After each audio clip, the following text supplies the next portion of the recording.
Très chers compatriotes, encore une fois, je reviens sur vos petits écrans pour insister sur la nécessité que nous avons à procéder au novus, c'est-à-dire au renouvellement du personnel politique congolais, en d'autres termes de la classe politique congolaise.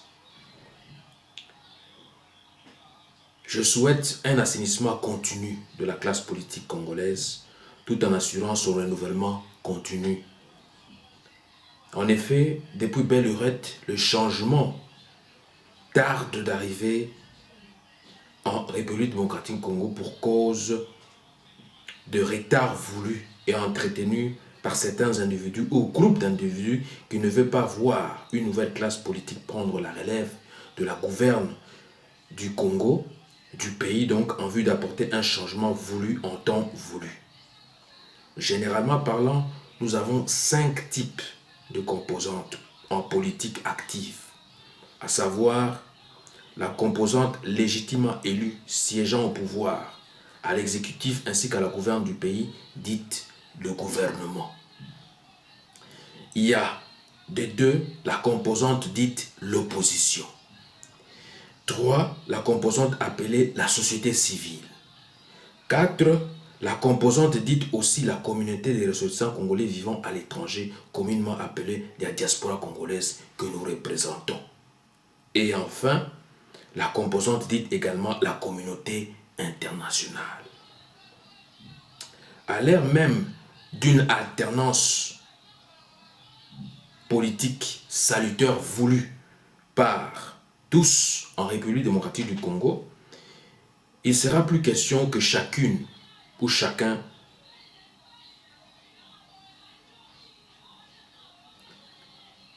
des candidats à la présidentielle du pays batte campagne tout d'abord au sein de son propre parti ou entité politique ou encore quartier général avant de rêver d'une candidature unique.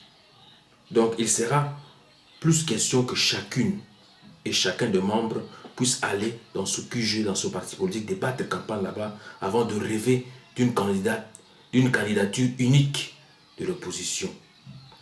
En effet, la vraie opposition qui tient debout et demeure encore et résidente à l'extérieur du pays, dite force ou front de la diaspora congolaise, se veut être réaliste sur terrain.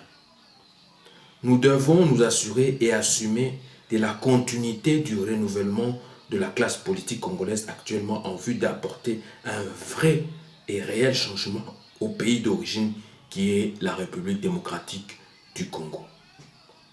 Na lingala tolobi boye, esengeli to sokola kelasi ya politique tope etonga tope mbula matadi ya mboka RDC na biso. Likanisi oyo elingai na tango na mona kabamama ya bilanga. Esika bakendeki kosokola bilamba na ba rivière.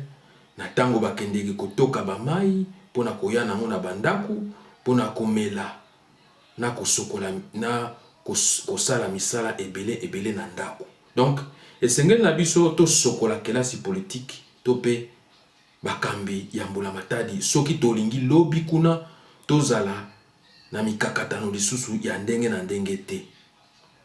Tala tina ya likanisi yena mbongwana ya kelasi ya politique ya bana ya Congo RDC.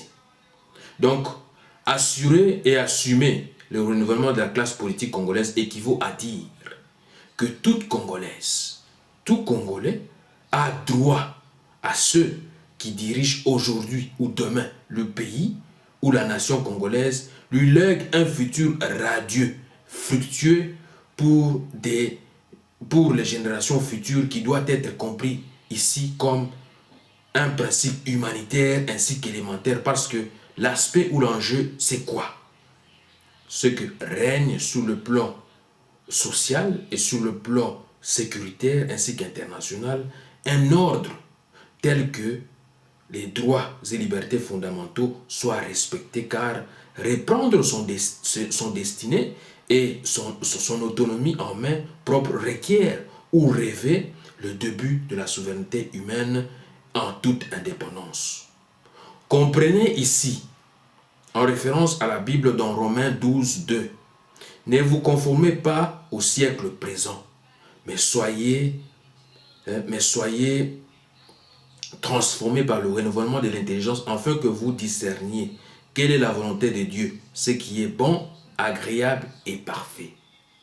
Et par là, nous pouvons interpréter cela comme étant une interpellation à tous et de transcrire ce passage comme suit.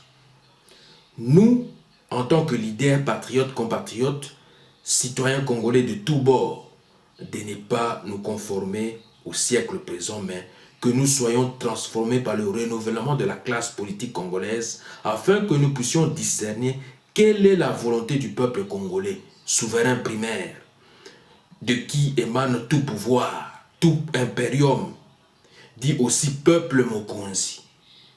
C'est qu'il puisse jouir d'un niveau de vie sociale décent et acceptable, d'un système sanitaire décent, d'un système judiciaire compétent, des emplois stables avec des salaires décents en vue de pallier au chômage populaire grandissant, de jouir aussi également des habitations décentes à des prix abordables et même à crédit. C'est ce qui est le plus important. Le plus important n'est pas seulement d'avoir des hommes forts.